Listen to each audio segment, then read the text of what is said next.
Ano po? Hello mga suki. Ngayong araw ay magluluto naman tayo ng almusal. Miyerkules. Ngayon, ang aga-aga, madilim pa. Naghahanda na tayo. Magluluto tayo ng pansit bihon. Ayan na mga suki. Salamat pala sa inyong panunood sa ating mini vlog at sa pagbibili ni dito sa Balita Tindahan. Madilim pa lang po. Ayan. Gahanda na tayo. Taping barako. Nagiinit pa tayo mamaya. Sala na natin yan.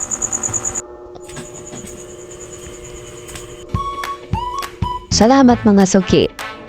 Kasi sinipagan namin, gising kami ng maaga. Para lang paganda namin kayo ng masarap na almusal. Ayan mga suki. Salamat sa inyong suporta. Sa inyong panunood.